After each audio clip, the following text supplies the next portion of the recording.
प्यारे बच्चों, आज मैं आपको एक कहानी सुनाने जा रही हूँ। गुस्सा।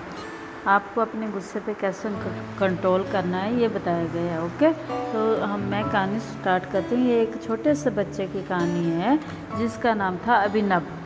वे बहुत क्रोध करता था। उसके माता पिता उसके क्रोध से बहुत दुखी थे। वो कभी किसी को मार के आ जाता, कभी किसी को डांट के आ जाता।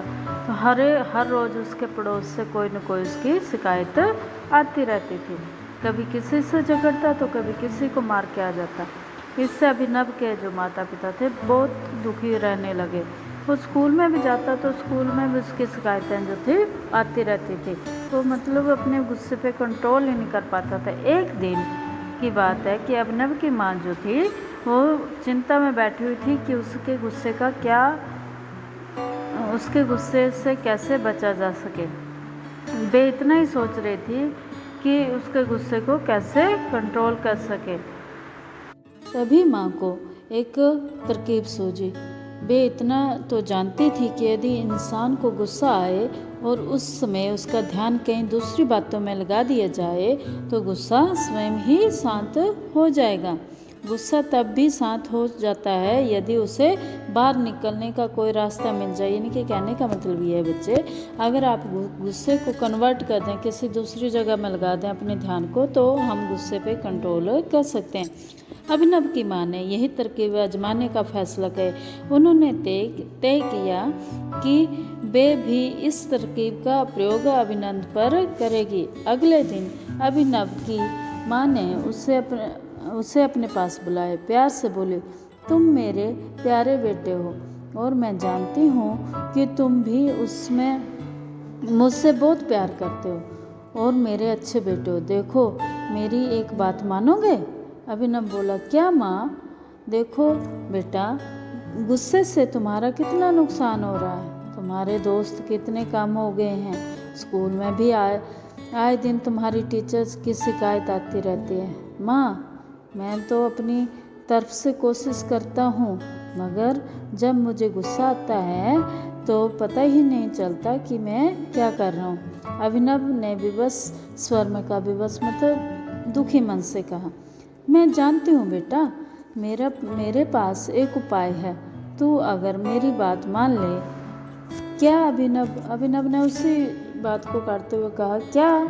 अभिनव ने पूछा, अब से जब तुम्हें गुस्सा आए और आपे से बाहर होने लगो तो एक काम करना, घर के बाहर वाली दीवार पर जाकर एक कील ठोंक देना। इससे हो सकता है तुम्हें थोड़ी सहायता मिले। अभिनव को ये मशवरा अचरज भरा लगा। मतलब ऐसे लगा कि ये क्या कह रहे हैं मम्मी, पर कोशिश करने में वो मान गया। अगली बार जब उसे गुस्सा आया तो उसने वही किया जो माँ ने कहा था। ऐसे ही कुछ दिन बीत गए। जब उसे गुस्सा आता और वे उस गुस्से पर काबू पाने में कठिनाई अनुभव करता, वे दीवार में एक कील ठोंक देता। पहले कुछ दिनों तक तो उसने काफ़ी सारी कीलें ठोंक दी, फिर धीरे धीरे कम होता गया। अभिनव को दीवार में कीलें ठोकने के बजाय अपने गुस्से पर काबू पाना ज़्यादा आसान होने लगा। एक दिन ऐसा भी आ गया जब अभिनव ने दीवार में कील ठोकना बंद कर दिया, क्योंकि उसने अपने गुस्से पर कंट्रोल कर लिया था। उसने ये बात जाकर अपनी माँ से बताई। वे बेहद खुश हुई। उसकी माँ ने कहा, अभिनव बेटा, मैं तुमसे बहुत खुश हूँ। तुम बहुत समझदार हो गए हो, मगर अब एक काम और करो। जाकर देखो, तुमने जितनी कीलें दीवार में ठोंकी हैं उन्हें रोज एक एक करके उखाड़ दो।